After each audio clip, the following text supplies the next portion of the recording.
Bienvenue à notre culte. Ce matin, nous sommes le 22 mai et nous sommes heureux de vous accueillir tous. Nous sommes plus nombreux aujourd'hui. Nous sommes très heureux d'être ensemble encore une fois. Nous avons nos amis de Besançon, nos amis du Sud, amis à Montélimar. Et nous pensons avoir quelqu'un même encore plus au sud. Et nous attendons Mario aussi. Et nous avons quelqu'un aussi, même dans notre continent aussi. Et on pense bien à Sam et je compatis pour lui avec son apprentissage de français. Et donc, nous allons commencer notre culte avec ce cantique 232. Cantique numéro 232. Entends-tu le chant joyeux? Jésus sauve aujourd'hui. Et c'est ce que son Église, vous et moi, annonce et proclame. Aujourd'hui, Jésus sauve. Aujourd'hui. Le numéro 232.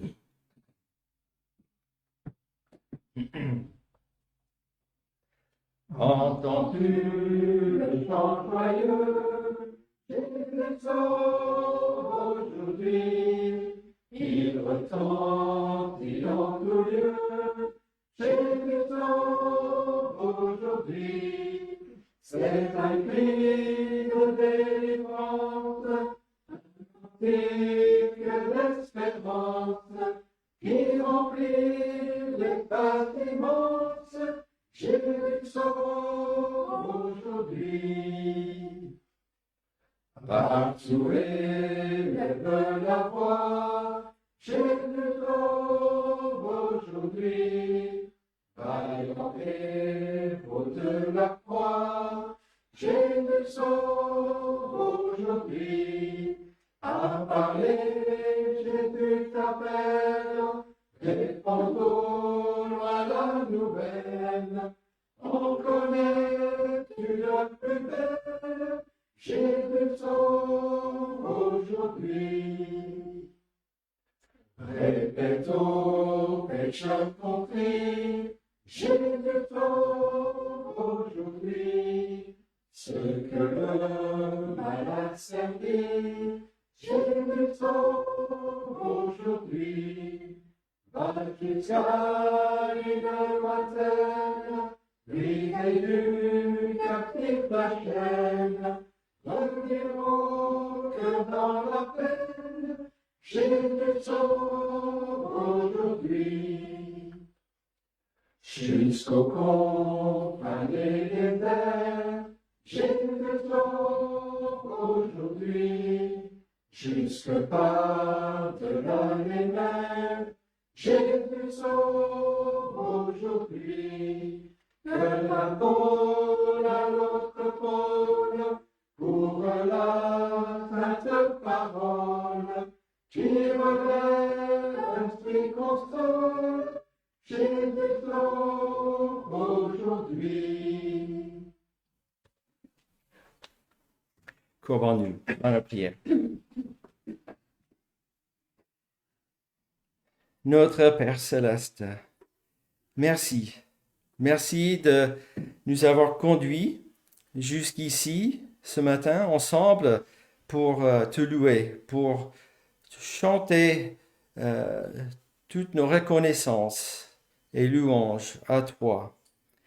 Merci de nous avoir conduits sains et saufs des endroits différents et de près et de loin.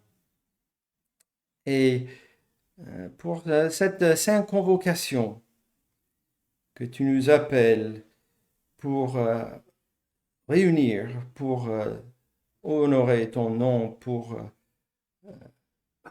te louer et de proclamer l'évangile le salut en Jésus-Christ seul, celui qui sauve par ce qu'il a fait, sa personne et son œuvre, et tout efficacement. Il n'y a rien d'autre à ajouter.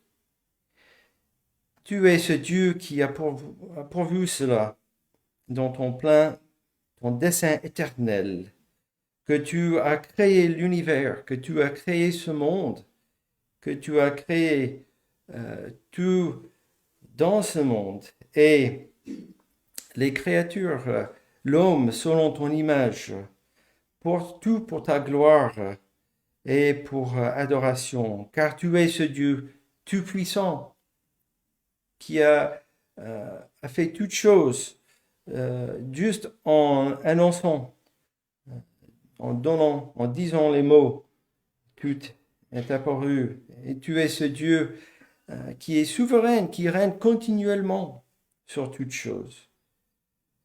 Tu es ce Dieu qui est saint. Et donc, tu es ce Dieu de justice.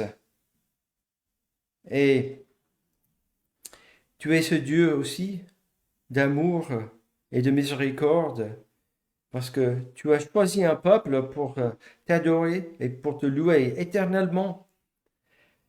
Oui, des créatures rebelles contre toi, qui est spirituellement mort, qui ne peut pas avancer vers toi dans son nature de péché, complètement coupé de toi, séparé, et qui suit ses désirs, ses propres désirs continuellement. Oui, tu as conçu ce plan depuis toute éternité et tu vas le mener jusqu'au bout. Tout cela, tu te révèles dans ta parole. Et nous voulons te donner gloire parce que tu t'es révélé à nous. Et nous voulons proclamer cet évangile, ce salut en Jésus-Christ, ce salut de ta colère et de la séparation éternelle de toi. Mais notre Dieu, nous n'avons pas de capacité par nous-mêmes. C'est ton esprit qui vient pour faire cette œuvre dans le cœur, dans l'âme, que tu cherches lorsque cette âme entende cette bonne nouvelle, ses péchés pardonnés en Jésus-Christ, et cette vie éternelle promise, et cette nature divine promise de participer, de partager. Et notre Dieu, nous demandons que ton esprit œuvre avec puissance aujourd'hui à l'annonce de ton évangile, que ce soit ici, que ce soit dans ton église, grande église, dans tous les pays, dans tous les coins de ce monde qui se lèvent ou qui sont déjà réunis pour annoncer cette bonne nouvelle en Jésus-Christ, qui n'est pas une nouvelle différente depuis le commencement. Il n'y a rien à enlever ou à rajouter à cette bonne nouvelle. Cette nouvelle qui n'est pas conçue de l'homme, mais c'est toi qui l'as fait et qui l'annonce et qui sauve continuellement. Donc, nous demandons que tu continues ton œuvre aujourd'hui, que tu sois avec nos amis qui ne sont pas avec nous. Nous pensons particulièrement à Mario, qui avait indiqué qu'il pouvait être présent avec nous, que tu le conduis, que tu sois avec lui, et s'il est sur la route pour venir jusqu'à nous, que tu le protèges.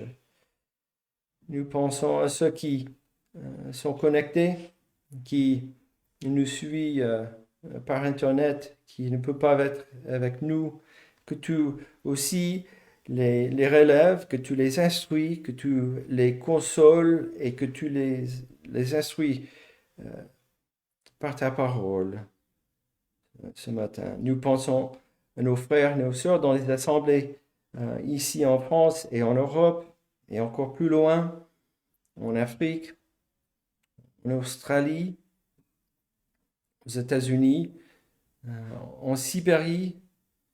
Seigneur, que tu sois avec eux aussi et que des hommes qui te connaissent pas, Jésus-Christ encore, viennent te connaître aujourd'hui.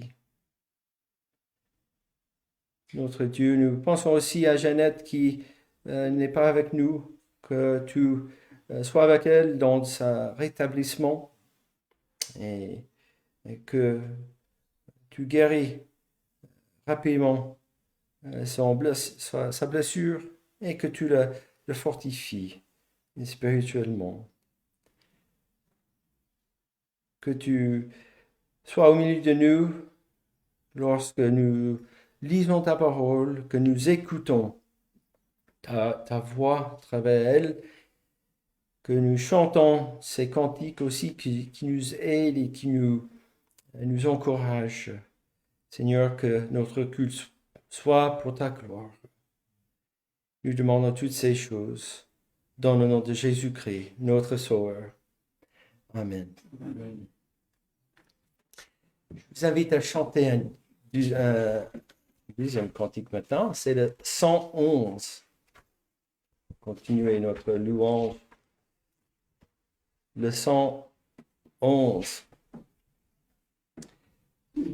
Alors, notre premier cantique, entends-tu le chant joyeux?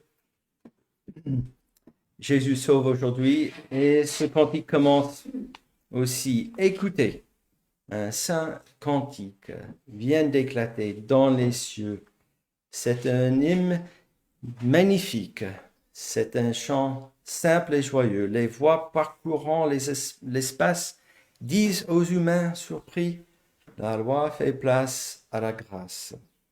Et Moïse à Jésus-Christ. Le 111.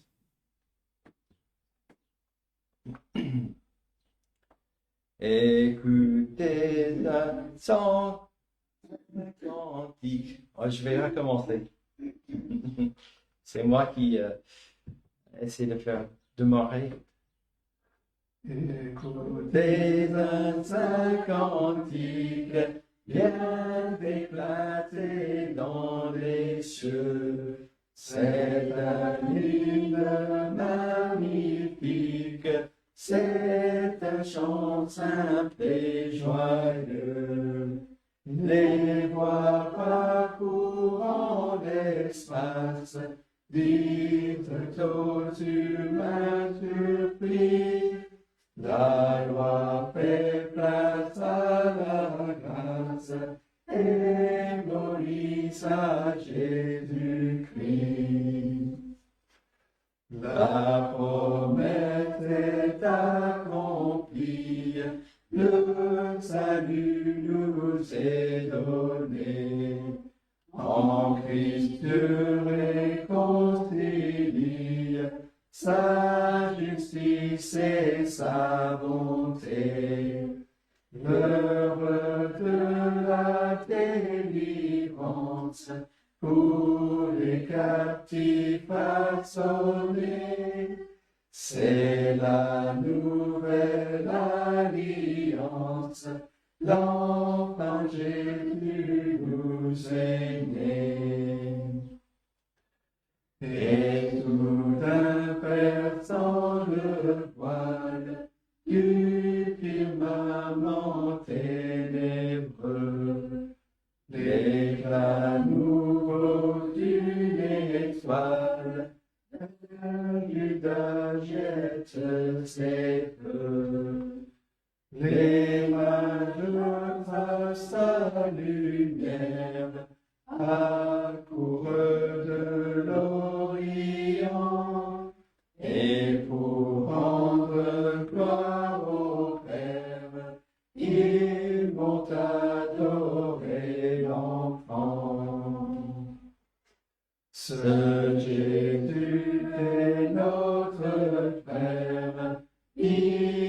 vécu parmi nous. Il a pris notre misère, et je vis les morts pour nous. Sa charité nous enlace, il me règne sur nos cœurs. Sachons accepter sa grâce, Jésus soit notre Sauveur. Et je vous invite à ouvrir vos Bibles pour une lecture dans l'Ancien Testament, dans le livre d'Ésaïe, Ésaïe chapitre 55. Nous n'allons pas lire tout le chapitre. C'est un chapitre que nous connaissons bien. Ce chapitre qui commence avec tous ces verbes à l'impératif, n'est-ce pas? Comme venez acheter et manger, venez acheter et manger sans argent, sans rien payer. Plus loin, verset 2, écoutez-moi donc. Verset 3, prêtez l'oreille et venez à moi, écoutez, et votre âme vivra. Plus loin, verset 6, cherchez l'Éternel. Toutes ces choses que le prophète disent.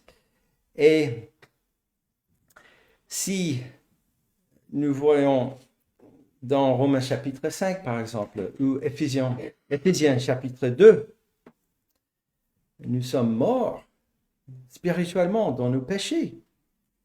Et bien sûr, pour faire ces choses, venez écoutez, cherchez. Nous avons besoin de Dieu de venir à nous pour nous rendre capables, nous donner cette foi et de venir à lui. Et nous avons cette promesse. Heureusement, ça c'est la grâce de Dieu, n'est-ce pas? La souveraineté de Dieu qui vient à chaque âme pour animer. Il est venu à nous en premier et puis il nous donne la capacité de croire, de venir à lui. Et verset 11, ainsi en est-il de ma parole qui sort de ma bouche. Elle ne retourne point à moi sans effet, sans avoir exécuté ma volonté et accompli mes desseins. Donc voilà, nous avons cette grande promesse que chaque fois, la parole est proclamée. Dieu fait sa volonté à travers elle. Et nous allons commencer la lecture au verset 6. Cherchez l'Éternel pendant qu'il se trouve. Invoquez-le tandis qu'il est prêt. Que le méchant abandonne sa voie et l'homme d'iniquité ses pensées. Qu'il retourne à l'Éternel qui aura pitié de lui, à notre Dieu, qui ne se lasse pas de pardonner. Car mes pensées ne sont pas vos pensées, et vos voies ne sont pas mes voies, dit l'Éternel. Autant les cieux sont élevés au-dessus de la terre, autant mes voies sont élevées au-dessus de vos voies, et mes pensées au-dessus de vos pensées. Comme la pluie et la neige descendent des cieux, ils n'y retournent pas sans avoir arrosé, fécondé la terre et fait germer les plantes, sans avoir donné de la semence au semeur et du pain à celui qui mange. Ainsi en est-il de ma parole qui sort de ma bouche. Elle ne retourne point à moi sans effet, sans avoir exécuté ma volonté et accompli mes desseins. Oui, vous sortirez avec joie et vous serez conduits en paix. Les montagnes et les collines éclateront d'allégresse devant vous. et tous les arbres de la campagne battront des mains. Au lieu de l'épine s'élèvera le cyprès, au lieu de la ronce croîtra le myrte. Et ce sera pour l'Éternel une gloire, un monument perpétuel, impérissable. Jusque-là, la lecture, et je vous invite à chanter le 231. 231. Une bonne nouvelle descend des cieux. Pécheur, Jésus t'appelle. Lève les yeux, chargé de ta misère, de tes péchés confus. Viens à Jésus, mon frère, je viens à Jésus.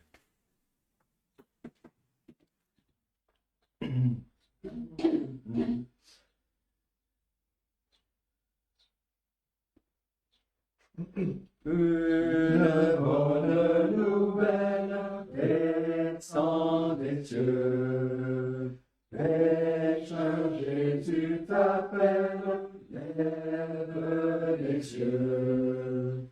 Chargé de ta misère, de tes péchés confus, viens à Jésus, mon frère, viens à Jésus.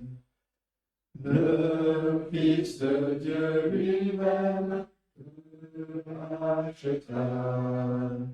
Vois son amour suprême en Golgotha. Ô sang qui purifie les cœurs souillés perdus, que ton cœur se confie, viens à Jésus. Celui que Jésus lave de son péché, au dur joug de l'esclave est arraché. Dans son âme affranchie, le mal ne règne plus. L'Esprit le sanctifie, viens à Jésus. Bien que rien ne t'arrête, viens à l'instant. Ta délivrance est prête, Jésus t'attend. Si tu crois aux victoires, tes péchés ne sont plus, et tu peux chanter gloire, gloire à Jésus. Amen. Et je vous invite à tourner dans vos Bibles pour lire un passage dans l'Évangile selon Jean. Jean chapitre 8.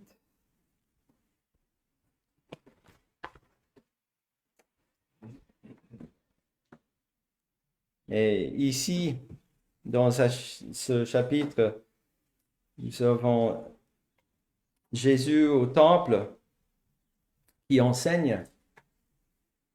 Et bien sûr, il y a les pharisiens et les scribes là qui essaient de le piéger, de faire tourner le peuple contre eux, contre lui. Et nous allons lire juste une petite partie aussi de ce chapitre. Mais c'est là aussi où Jésus dit « Je suis la lumière du monde ». Et on avait déjà lu ces passages, ces expressions de « je suis la lumière », par exemple, dans ce chapitre, qui fait référence à Exode, chapitre 3, verset 14, n'est-ce pas, où l'Éternel dit à Moïse, dans le buisson ardent, « Je suis qui je suis ». Et donc, Jésus fait clairement référence à sa divinité ici. Et j'avais remarqué dans ce chapitre, il y a d'autres occasions où il dit la même chose. Il dit « je suis ».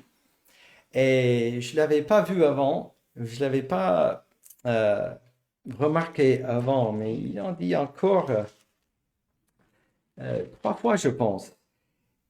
Et là encore, on voit les pharisiens, les scribes, ils n'ont pas écouté, ils n'ont pas entendu. Et bien sûr, si on se rappelle de verset 11 d'Ésaïe, on voit les raisons. Et si on avance dans ce chapitre, si vous voulez voir verset 47 du chapitre 8 rapidement, Jésus lui-même dit, « Celui qui est de Dieu, écoute les paroles de Dieu. Vous n'écoutez pas parce que vous n'êtes pas de Dieu. » Et il parlait aux pharisiens ici. Peut-être ils ont entendu ce qu'il disait à la fin, si on va jusque verset 58 de ce chapitre où Jésus leur dit, en vérité, je vous le dis, avant qu'Abraham fût, je suis. Et à ce moment-là, ils ont pris des pierres. Et donc, voilà, on a eu une réponse à la parole.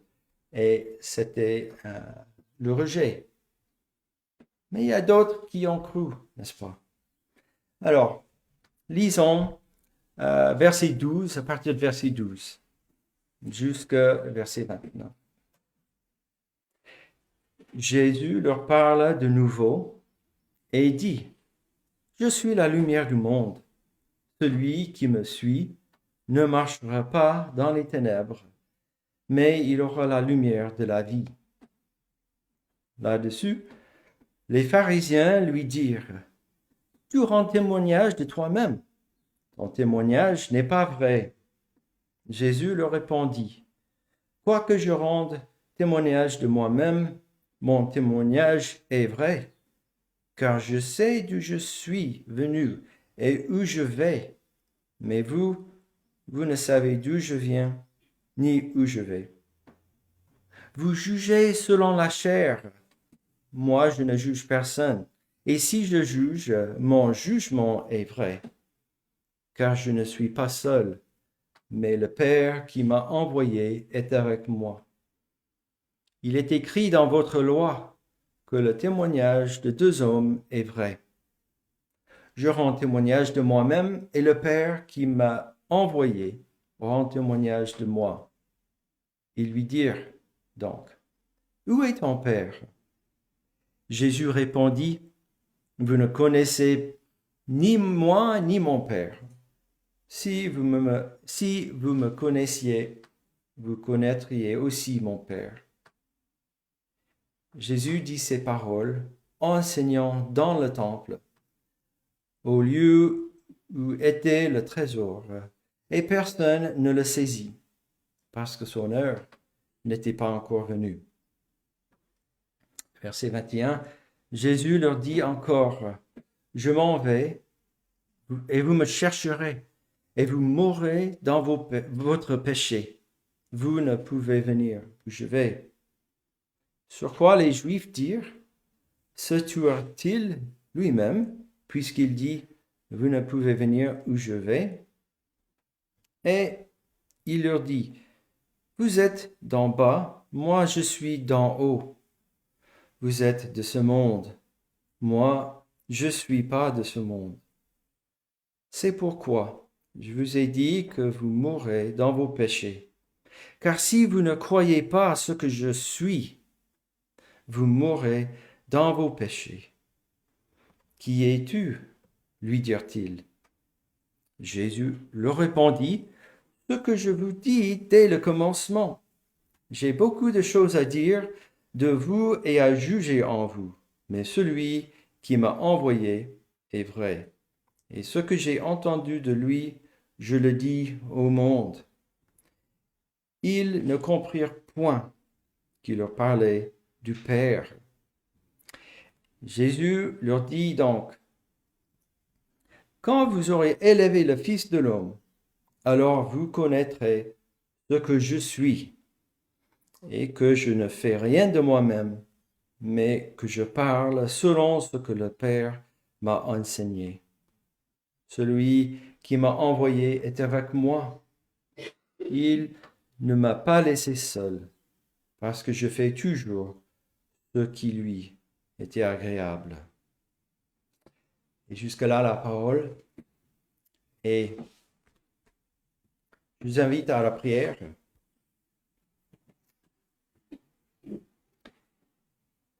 Notre Dieu, face à ta parole, face à ces mots de Jésus-Christ, nous t'implorons que tu aies pitié de nous et que tu ouvres les cœurs, les oreilles de notre cœur pour entendre ta voix. Nous te demandons que ton esprit vienne œuvrer et que ta parole puisse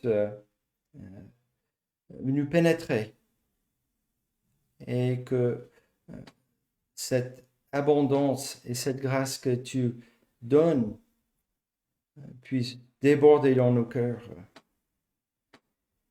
Nous sommes faibles et nous demandons ton aide. Nous demandons cela pour notre entendement, de nous aider dans notre attention à ta parole et l'explication de ta parole. En Jésus-Christ, nous te demandons ces choses. Amen. Nous allons chanter un dernier cantique juste avant la prédication, le message, et c'est le 207.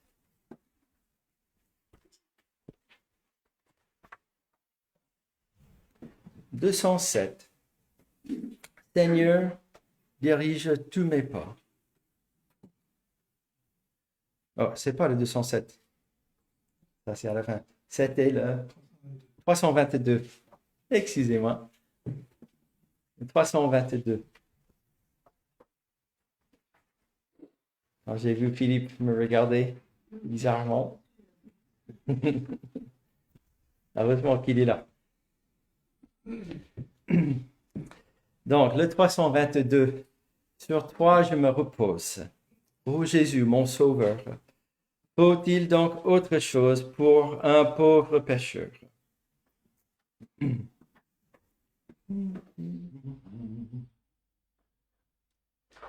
Sur toi je me repose, ô Jésus mon sauveur. Faut-il donc autre chose pour un pauvre pécheur?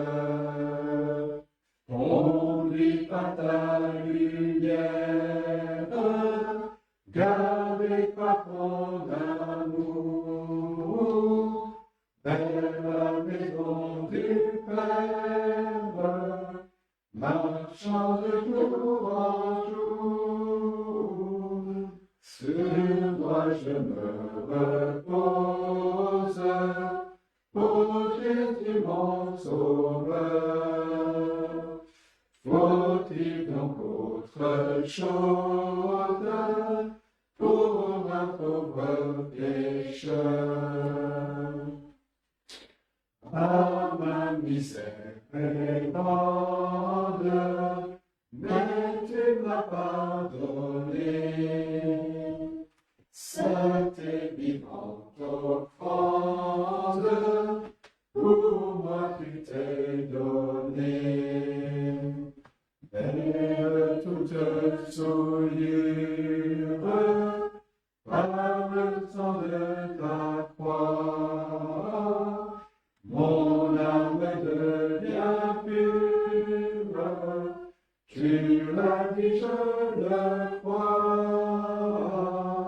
Sur toi je me repose, ô Jésus mon sauveur. Faut-il donc autre chose pour un pauvre pécheur? Moi-même en sacrifice,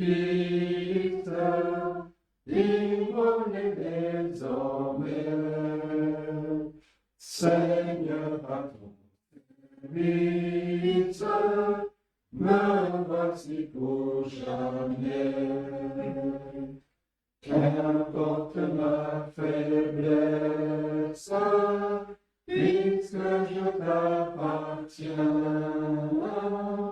tu n'as point de richesse qui ne soit pour les tiens.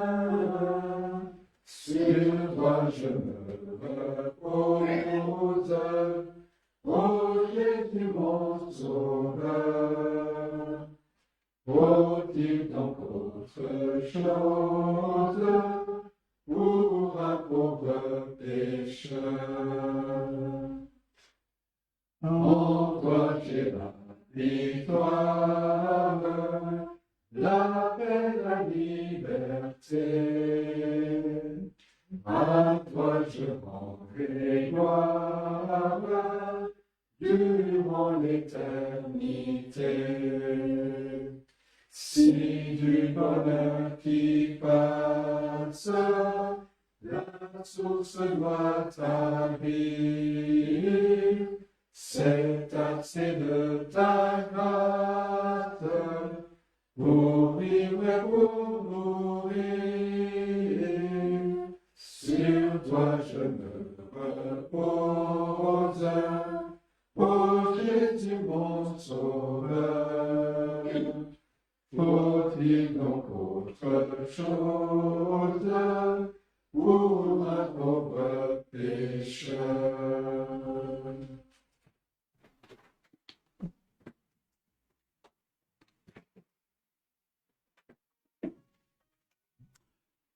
Bien. Alors, merci Wayne de t'être trompé avec les cantiques. Je vois que je déteins sur toi. Très bien.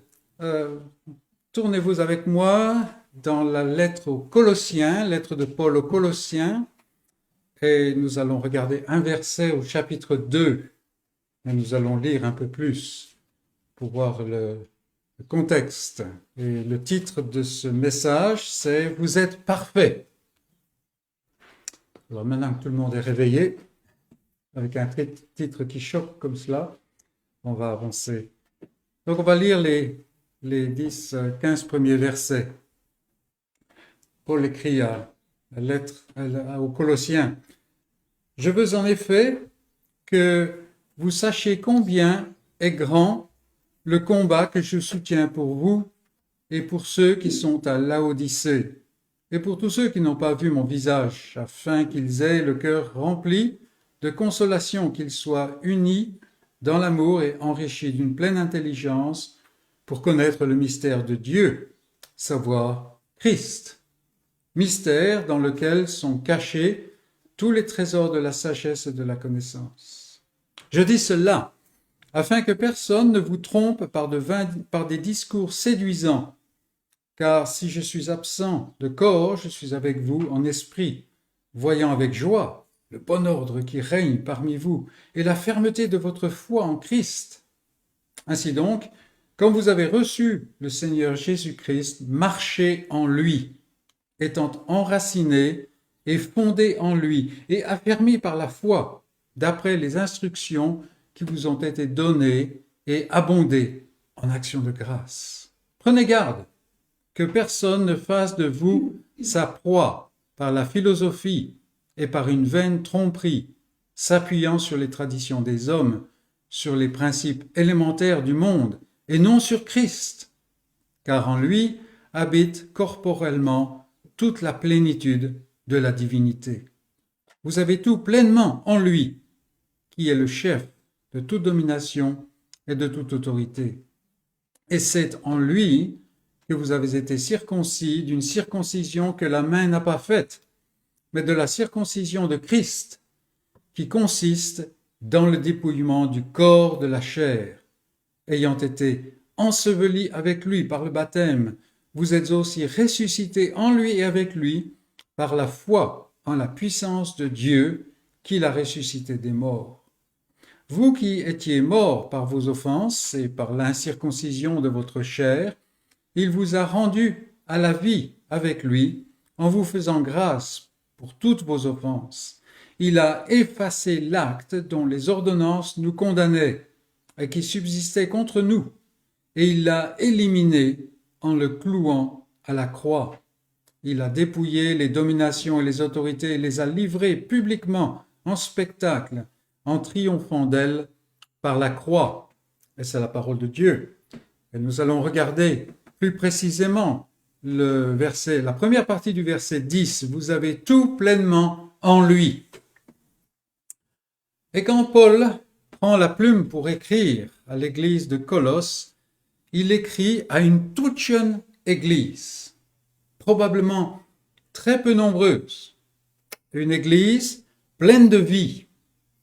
Paul se réjouit des bonnes nouvelles qu'il a reçues au sujet des saints et fidèles frères en Christ qui sont à Colosse. Il est encouragé à rendre grâce à Dieu en raison de leur foi en Jésus-Christ et de leur amour pour tous les saints.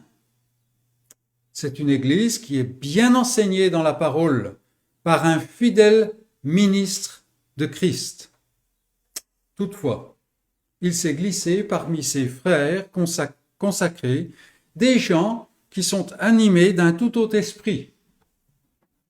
Bien entendu, ces gens-là ne rejettent pas Christ, sinon ils seraient rejetés de l'Église.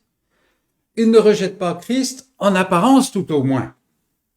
Ils seraient moins dangereux, en fait, s'ils rejetaient Christ carrément. Que font ces gens? Ils font deux choses principales. En ce qui concerne le fond, ils s'appuient, dit Paul, sur la tradition des hommes, sur les principes élémentaires du monde, et non sur Christ. Quant à la forme, ils utilisent des discours séduisants. Ils utilisent la philosophie, c'est-à-dire pas la philosophie comme nous on l'entend, mais un enseignement différent, une doctrine différente, la philosophie, et une vaine tromperie. En plus de cela, ils manifestent une apparence d'humilité. Quant au but, ces gens qui se sont glissés parmi les frères cherchent à placer les croyants sous leur propre coupe, à pouvoir les diriger et ainsi à leur dérober leur liberté en Christ. Ce qui commençait à se passer à Colosse, c'était à peine notoire à l'époque, continue de se produire dans l'Église en général aujourd'hui. Et comme ce fut le cas plus tard dans les premiers siècles de l'Église chrétienne, de nos jours, des pans entiers de la chrétienté sont tombés dans ce travers, au point où il est difficile même parfois de qualifier les assemblées que nous voyons d'église de Christ. Un culte qui ne se fonde plus en réalité sur la centralité totale de Christ infecte le monde évangélique aujourd'hui. Il faut le dire. Ceci étant dit, il convient d'établir des distinctions. Il y a toutes sortes de gens qui gravitent dans la sphère de l'Église. À commencer parmi les frères, il y a ceux qui sont mûrs, il y a les bébés en Christ. Il y a aussi ceux qui se posent des questions légitimes au sujet de la foi, qui veulent savoir. Il y a aussi beaucoup de gens qui, tout en étant croyants, sont troublés. Qu'est-ce qui les trouble? Ils voient en eux un désir de la perfection. Mais en même temps, ils voient la pauvreté de leur vie chrétienne. Et ils se posent des questions. Est-ce que je suis vraiment croyant? Est-ce que je n'ai pas besoin de quelque chose de plus? Par exemple. Et ce genre de discours qui prend de multiples formes. Et ces gens en particulier sont ouverts au piège de ceux qui, consciemment ou non, se sont écartés de Christ en lui ajoutant toutes sortes de choses, comme nous l'avons déjà vu. Et Paul est conscient de tous ces arrière-plans. C'est pourquoi il enseigne la vérité avec patience et clarté. C'est aussi pour cela qu'il avertit clairement contre les dangers et, dans certaines lettres, il se dresse contre les serviteurs de l'erreur, allant même parfois jusqu'à les nommer, parce qu'il faut être clair. Ce qui affranchit l'âme, le cœur, la vie, ce n'est pas le compromis, ce n'est pas composer avec le monde, ce n'est pas être moderne. Seule la vérité affranchit. Et c'est donc l'annonce de la vérité qui affranchit. Ici, Paul centre tout sur Christ. Le croyant doit être enraciné et fondé en lui, et étant affermi par la lumière de l'évangile de vérité. Paul, en s'adressant aux croyants, leur annonce quelque chose de révolutionnaire qui vise à couper l'herbe sous les pieds de tout adepte des traditions des hommes ou des rudiments du monde. Il leur dit, vous avez tout pleinement en lui. Ou, comme on peut le traduire, vous êtes parfait en lui. Vous disposez de toute la plénitude en lui. Voilà les manières dont on peut traduire ce verset. Alors, bien sûr, une déclaration aussi catégorique exige des explications et c'est pour cela que nous voulons remonter de quelques versets dans notre étude. Et nous avons comme premier point, comme vous avez reçu, marchez. Comme vous avez reçu, marchez. C'est ce que Paul a dit. Ainsi, comme vous avez reçu le Seigneur Jésus-Christ, verset 6, marchez en lui. En disant cela, Paul dépouille de sens une erreur courante aujourd'hui. Une erreur qui ne dit pas son nom, mais selon cet enseignement, l'homme, l'être humain, est sauvé par la grâce. Et on va même jusqu'à dire, l'homme est sauvé par la grâce seule. Mais, il progresse, il grandit dans la grâce par des efforts.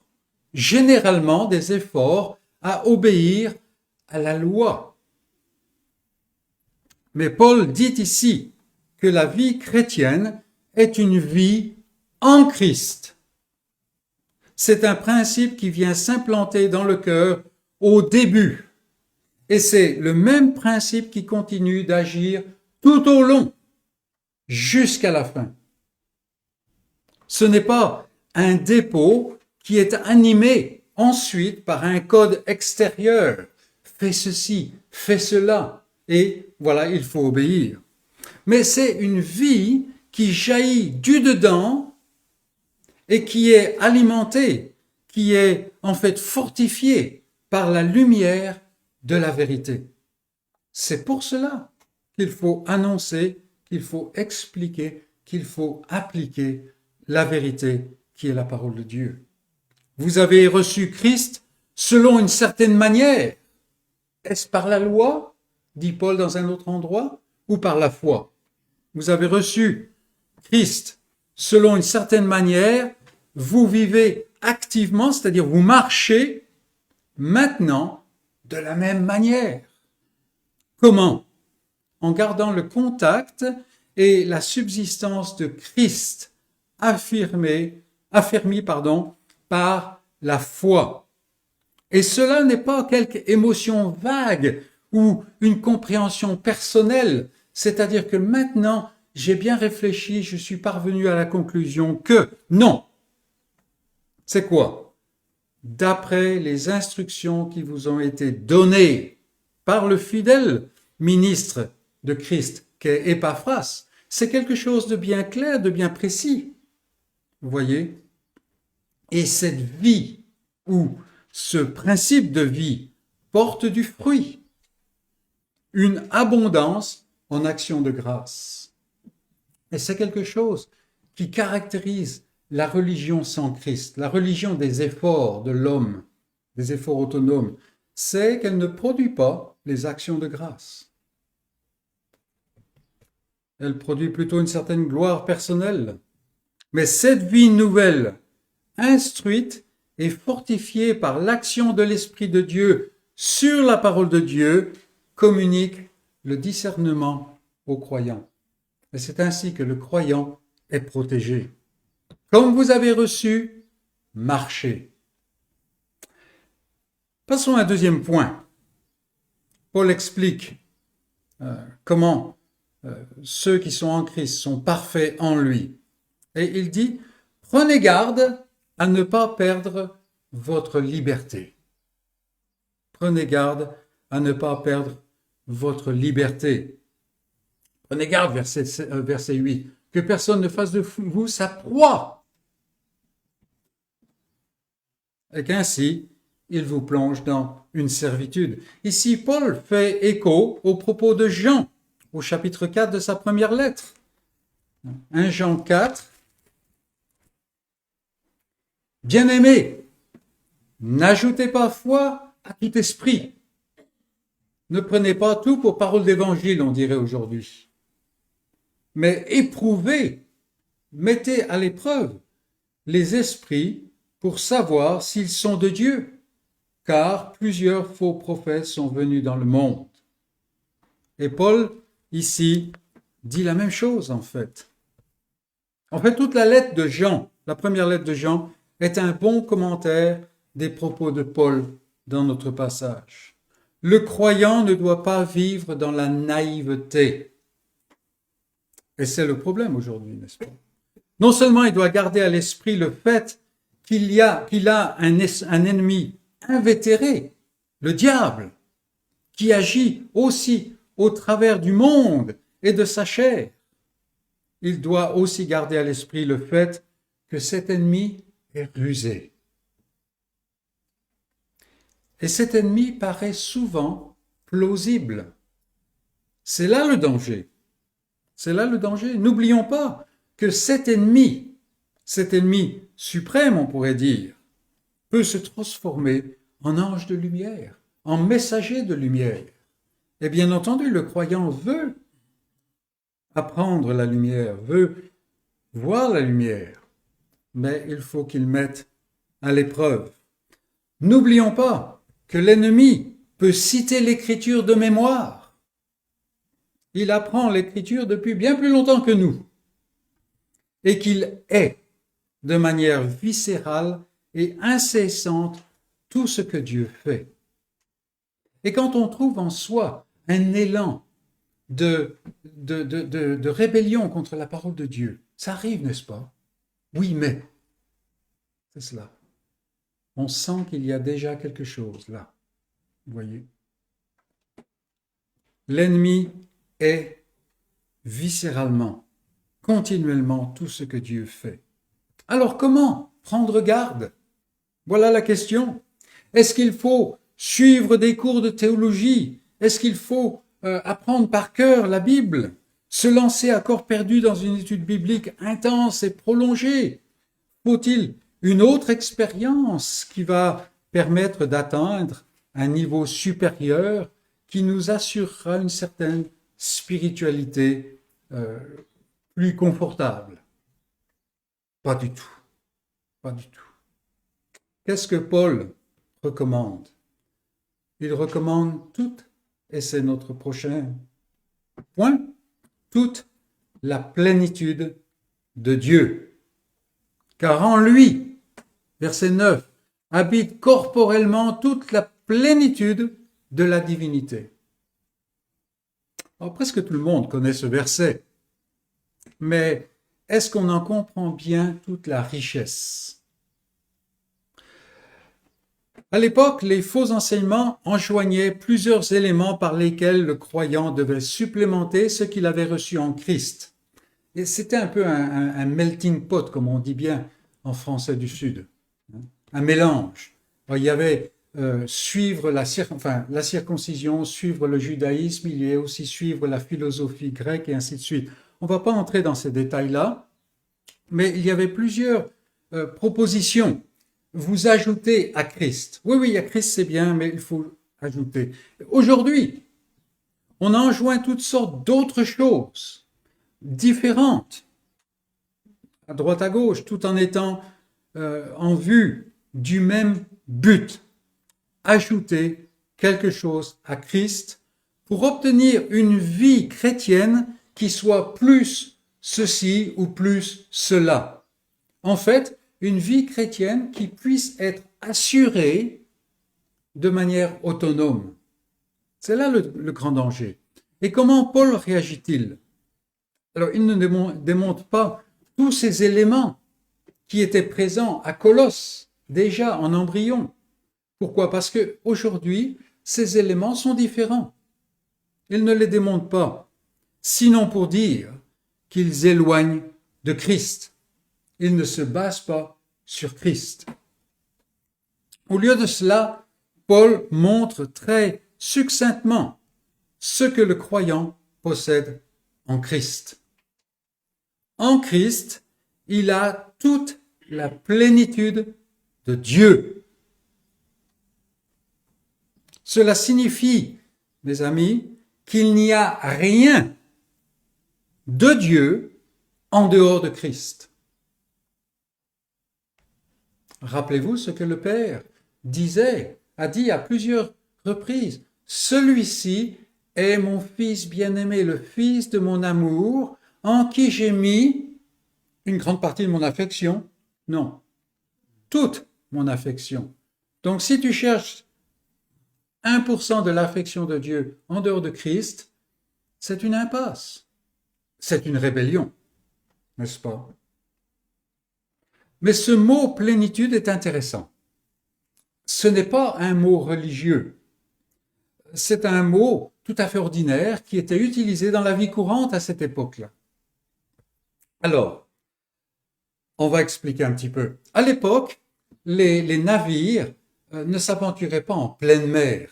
Il n'y avait pas les voyages transatlantiques, les choses comme ça. C'est pour ça que plus tard, c'était quelque chose de vraiment nouveau. Ils allaient de port en port, vous voyez, parce que comme ça, si une tempête survenait, ils pouvaient se réfugier dans un port.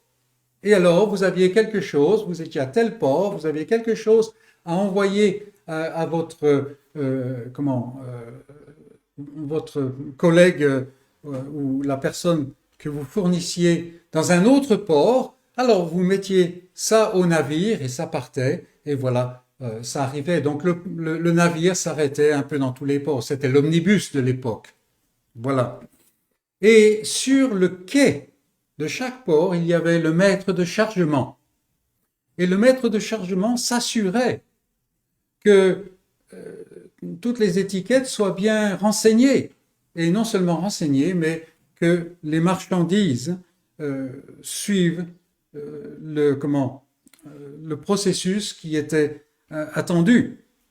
Et une fois que le déchargement était fait, le chargement était fait, alors je ne sais pas comment il faisait ça, probablement à travers sa tablette, mais maintenant tablette, ça fait penser à autre chose.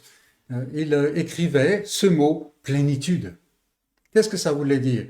Cela voulait dire qu'il ne restait rien sur le quai qui devait être dans le navire. Mais il n'y avait rien dans le navire qui devait en fait être sur le quai. Tout ce qui devait être déchargé était déchargé. Et tout ce qui devait être chargé est chargé. Et voilà le mot que Paul utilise ici. En Jésus habite toute la plénitude, habite corporellement toute la plénitude de Dieu. Il n'y a rien dont l'homme, l'être humain, a besoin pour être accepté de Dieu qui n'est pas en Christ. Et c'est catégorique. Tout est là. En outre, il n'y a rien en Christ qui soit superflu, qui ne serve à rien. Et cette précision est importante, car elle détruit d'un coup l'idée de niveau parmi les croyants. ce qui divise les églises, ce qui introduit la gloriole dans les églises, et la hiérarchie et toutes sortes de choses. Et c'est pour cela que Paul conclut en disant, et c'est notre prochain point, vous avez tout pleinement en lui. Vous avez tout pleinement en lui. Depuis le plus jeune croyant, celui qui est aussi vacillant que le petit poulain qui vient de naître, jusqu'au vieux guerrier de l'armée du Seigneur, qui est tout recouvert des cicatrices des combats qu'il a menés, tous ont tout ce qu'il faut en Christ. Cela peut surprendre, car le jeune doit grandir, n'est-ce pas? Le bébé en Christ doit grandir. Le vieux croyant aussi d'ailleurs, et c'est une marque. Vous rencontrez un vieux guerrier de la foi, et c'est un signe de spiritualité. Il est toujours en train d'apprendre, et qu'il voit davantage ce qu'il ne sait pas que ce qu'il sait. Il doit apprendre sans oublier son premier amour. Mais ici, ni le bébé en Christ, ni celui qui est mûr en Christ n'ont besoin de quelque chose d'autre. Tout est dans le navire, ou tout est sur le quai. Alors, une illustration peut aider à ce point. Je l'ai déjà utilisé, donc ayez la patience avec moi. Quand le bébé naît, tout est là. Ses petits bras, ses doigts, il y a même les empreintes digitales déjà, qui ne vont pas changer, et que personne d'autre n'a. S'il manque quelque chose, alors on parle de handicap, on parle d'une déficience, n'est-ce pas? Mais si tout est là, nous savons aussi que le bébé doit grandir, il doit se développer, et la maman en particulier veille. Et si telle ou telle semaine il n'a pas pris tant de grammes, alors on va chez le docteur tout de suite, ou au dispensaire, ou quoi que ce soit. Le bébé doit grandir et il le fait grâce à la nourriture du lait qu'il boit. Et puis plus tard, une nourriture plus solide. Et si à l'adolescence, il continue de gazouiller comme au début, alors on sait qu'il y a un problème. Mais ceci étant dit, le bébé n'a pas besoin de faire pousser un autre membre. Il n'a pas besoin d'avoir une démultiplication de sa tête. Parce qu'à ce moment-là, on parle de monstre. En termes physiques.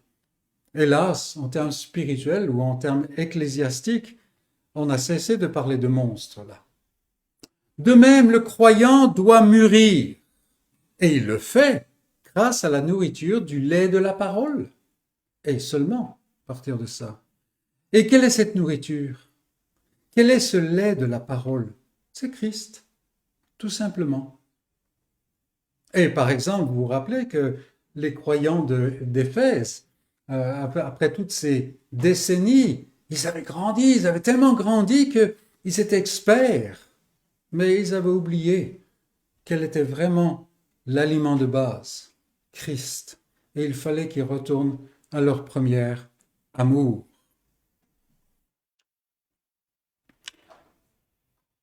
On n'a pas tout pleinement, tout croyant qu'on puisse être, on n'a pas tout pleinement de manière magique. Mais on a accès à toute la plénitude qui est en Christ. C'est pour cela que le petit bébé en Christ, il est parfait, parce qu'il a accès à toute la plénitude qui est en Christ. Mais comment savoir si je suis en Christ et comment être en Christ? Ce sont des questions légitimes, n'est-ce pas? Et c'est ce que Paul aborde maintenant. Et c'est notre point suivant. Circoncis et baptisé.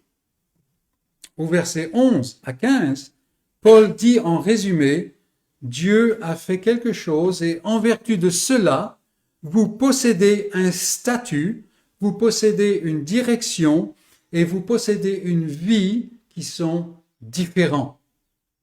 Comment cela? Premier sous-point, il a éliminé l'acte. Il a éliminé l'acte. Et là, je reprends le texte. Aucun être humain sur cette terre n'est neutre.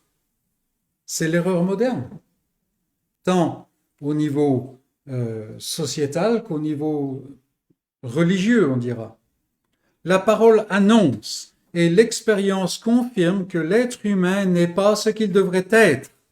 Et le cœur de cet état, c'est sa rébellion et son inimitié contre Dieu. Ce que la Bible appelle le péché. Mais aujourd'hui, péché ne veut pas dire grand-chose pour beaucoup de gens. C'est la rébellion et l'inimitié contre Dieu. Créé parfait par le Dieu de justice, il s'est rébellé et il s'est donc placé sous l'accusation, l'acte du Dieu juste. De la même manière qu'un malfaiteur se place sous une accusation de la société dans laquelle il est, quand il commet son méfait. L'homme est coupable et prisonnier. Et cela est important. Il est asservi à sa nature. C'est important pourquoi? Parce qu'il est donc incapable. Il est dans une incapacité totale. Mais Dieu a fait quelque chose par la croix de Christ. C'est ça l'évangile. Christ a fait ce dont l'homme est incapable. Si bien que désormais, en Christ, l'acte d'accusation est caduc. Il a été servi. Le juge dit tant d'années en tant que sentence.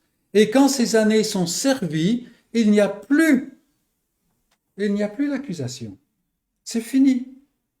Même si les gens autour regardent toujours l'autre comme un malfaiteur, aux yeux de la justice, il n'est plus malfaiteur. Il a payé. Et en Christ, c'est payé. Donc l'acte a été éliminé. Et c'est ce que, en termes théologiques, on appellera la justification. Celui qui est en Christ se tient maintenant comme Christ se tient. Il a payé. Il est juste. Il n'y a plus rien qui lui est demandé. Deuxième sous-point, la manière dont Paul répond. La circoncision de Christ. Alors Paul ici, bien entendu, prend l'image de la circoncision qui était pratiquée parmi les Juifs. C'est un peu étrange pour nous, il faut le dire. Mais qu'est-ce que la circoncision? Sans entrer dans les détails, c'est le dépouillement d'une partie du corps. Et cela marque, ou marquait, dans l'Ancienne Alliance, l'appartenance au peuple de Dieu. Mais dans l'Ancien Testament, il était clair que la circoncision n'était qu'une image. Ce n'était qu'une image, elle ne faisait rien de plus. Parce que une grande partie des Israélites qui étaient circoncis, le bonjour, de la bonne manière et ainsi de suite, étaient toujours rebelles. L'Ancien Testament est un catalogue de rébellion.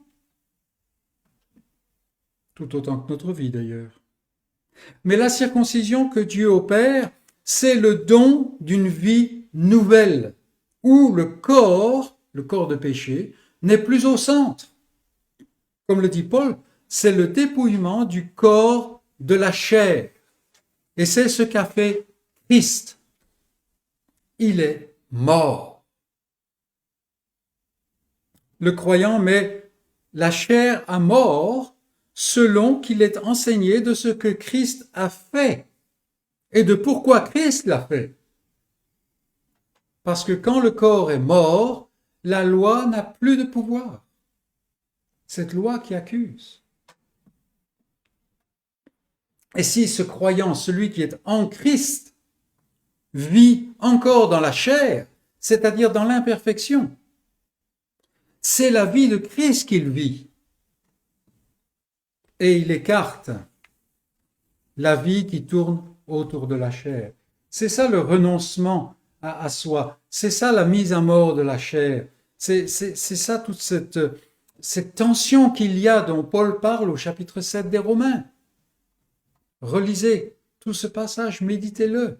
Il y a ce déchirement, n'est-ce pas? Pourquoi? Parce que en Christ, il y a ce nouveau principe qui est là. Les tenants des erreurs qui s'étaient infiltrés à Colosse et ceux qui aujourd'hui sont dans l'Église, sont dans la sphère de l'Église, on dira, ils prônent aussi des choses à faire ou ne pas faire. Mais c'est leur chair qui fait cela. Et ils demandent à la chair de faire ceci ou cela. Et c'est la chair qui récolte la louange ou la culpabilité, comme nous le voyons de toutes parts. Il y a des chrétiens qui sont consacrés. Mais quand on regarde consacré, le sens de consacré, ça veut dire mis à part. Il n'y a pas de chrétien qui ne soit pas mis à part, ou alors il n'est pas chrétien. N'est-ce pas? Comment est-ce qu'on peut avoir des chrétiens consacrés, des chrétiens non consacrés? Non, il y a des chrétiens et des non-chrétiens. Nous voyons cela partout. Et il nous faut faire attention à ne pas être plongé dans la confusion par les bonnes prétentions que nous entendons.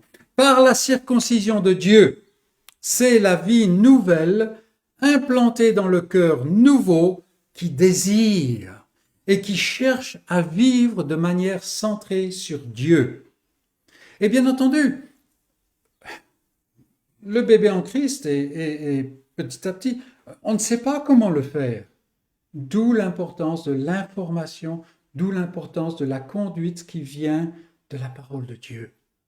Et c'est pour cela qu'il est important d'avoir cette parole de Dieu. Mais le désir vient du dedans, parce qu'il a été planté par Dieu en Christ.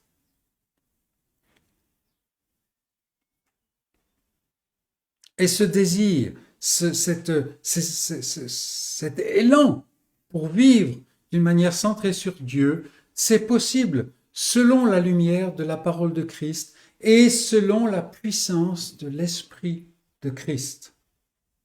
Ce ne sont pas simplement des informations au sujet de la Bible et tout ça. Est-ce que ça s'est passé à telle date? Qu'est-ce que ça... Alors, il y a une place pour l'information, mais c'est plus que cela. C'est pour développer ce désir, n'est-ce pas? Cette relation dont l'image pâle est la relation conjugale. Troisième sous-point. Donc, nous avons vu que Christ a éliminé l'acte. Nous avons parlé de la circoncision de Christ, circoncision que Dieu opère, ensevelie par le baptême. Ensevelie par le baptême. Et il est clair, ici, que Paul ne parle pas du rite du baptême pour montrer ce que Dieu a fait en Christ et pourquoi il l'a fait. Beaucoup de faux croyants ont été baptisés. Encore mercredi dernier, nous avons évoqué, comment il s'appelle, Simon le magicien, n'est-ce pas? Acte 8. Voilà, il était baptisé, il a même cru. Beaucoup de gens sont baptisés tout en restant incroyants. De la même manière que dans l'ancien temps, les gens étaient circoncis, mais pas de cœur. Paul utilise l'image du baptême pour montrer ce que Dieu a fait en Christ et pourquoi il l'a fait. Pourquoi il l'a fait? Ce baptême, c'est la mort à l'ancien ordre des choses. Le monde, la chair. Vous étiez morts par vos offenses, incapables de plaire à Dieu, incapables de l'aimer. Il y avait inimitié, il y avait séparation. Et c'est, entre parenthèses, c'est pour cela que la mort intervient, parce qu'il y a séparation de la source de la vie. Incapable de l'aimer, mais par grâce, par le moyen de la foi, Dieu vous a placé en Christ. Il a envoyé Christ et il vous a placé en Christ. Quand donc Christ est mort, quand donc Christ a été enseveli, ne parle-t-il pas lui-même de cela comme le baptême par lequel il doit être baptisé? Quand tout cela est arrivé, quand il est mort, enseveli, quiconque est en lui est passé de l'ancien monde, la mort, au nouveau monde qui est la vie nouvelle, cette vie de Dieu. Et c'est pourquoi Paul parle de résurrection. Il parle de résurrection. Christ n'est pas resté aux prises avec la mort. Au contraire de Lazare, au contraire du fils de la veuve de Naïn, lui est revenu à une vie qui ne meurt plus. Et c'est ce qui se passe pour le croyant. Il n'est pas simplement aidé à plaire à Dieu. Non, il vit une vie nouvelle qui, parce qu'elle est nouvelle, plaît à Dieu. Celui qui est baptisé, mes amis, et là je parle du baptême, le rite, il ne reste pas au fond de l'eau. Enfin, on espère. On espère. Il ne reste pas au fond de l'eau. Non, il se relève en nouveauté de vie. C'est une image, une très belle image. Et tout cela est en vertu du fait que par grâce, Dieu place quiconque croit en Christ. Il place en Christ quiconque a reçu le don de la foi. En conséquence, le croyant doit veiller à garder ce lien direct avec Christ. Prenez garde que personne ne vous séduise, que personne ne fasse de vous sa proie, ne se saisisse de vous. Non, il y a ce lien direct avec Christ. Le croyant a tout pleinement en Christ. Et vous vous rappelez, quand on a étudié le premier chapitre de Jacques, il dit, la sagesse, si vous sentez que vous manquez de sagesse, demandez-la à Dieu. C'est pas à peine de la chercher en vous. Ce que nous faisons, naturellement, n'est-ce pas? Non, il a tout pleinement en Christ. Il a la nourriture nécessaire pour faire grandir ses membres. Et cela est en Christ. C'est pourquoi le croyant s'approche avec avidité du lait de la parole. Si quelqu'un dit, mais je suis croyant, et même s'il connaît des tas de termes théologiques et tout ça, mais on voit que le lait de la parole ne l'intéresse pas. La nourriture, ces bonnes choses qui sont là, ça ne l'intéresse pas. Alors là, il y a des signaux d'alarme qui doivent s'allumer partout, n'est-ce pas? Pourquoi? Parce que c'est le signe. Hein?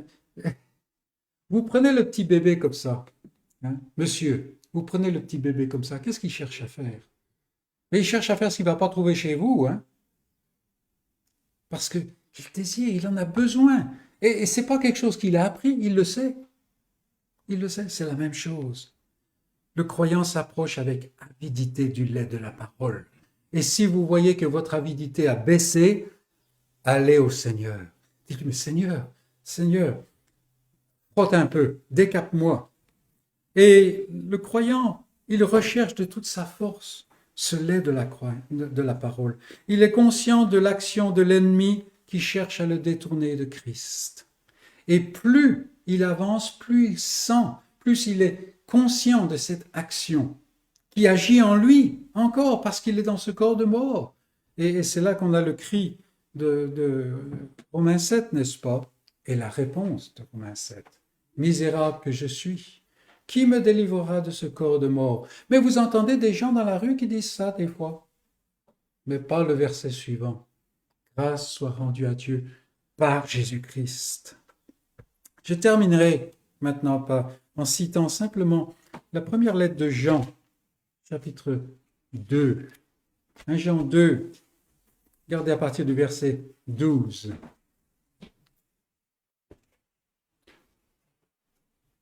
Je vous écris, petits enfants, parce que vos péchés vous sont pardonnés à cause de son nom, en vertu de son nom. Et ce n'est pas simplement un nom, vous savez. Verset 13, je vous écris, Père.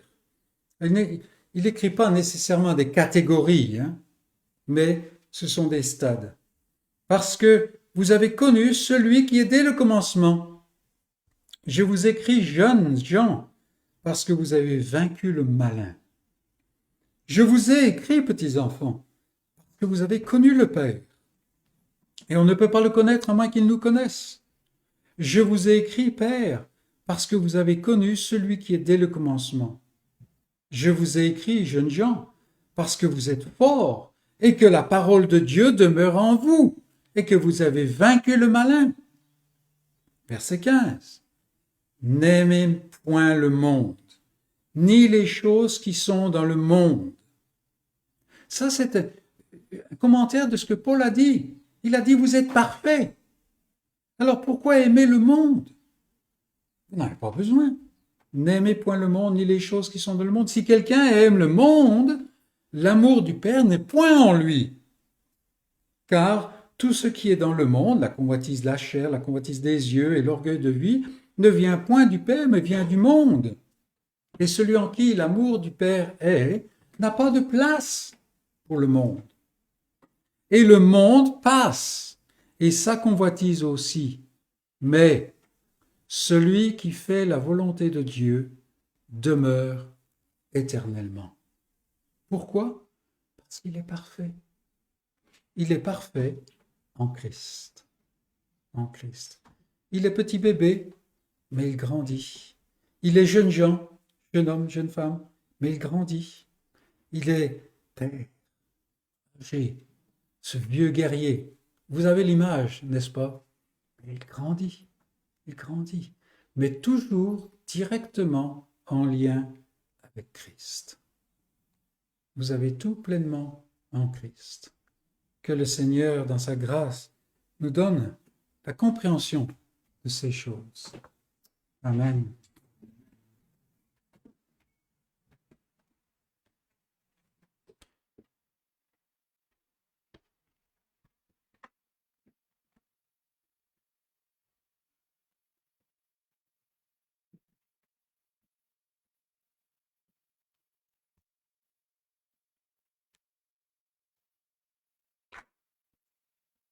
Maintenant, nous allons chanter le numéro 207.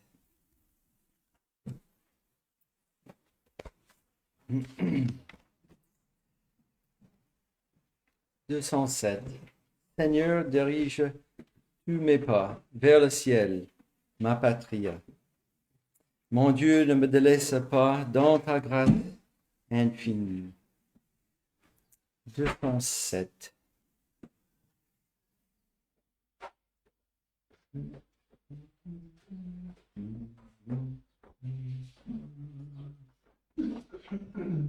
Seigneur, dirige tous mes pas vers ma patrie. Mon Dieu, ne me délaisse pas dans ta grâce infinie. Remplis-moi d'une sainte ardeur pour toi, mon chef et mon sauveur, mon trésor et ma vie. Tu sais bien que souvent ma foi est languissante. Mon Rédempteur, protège-moi par ta grâce puissante.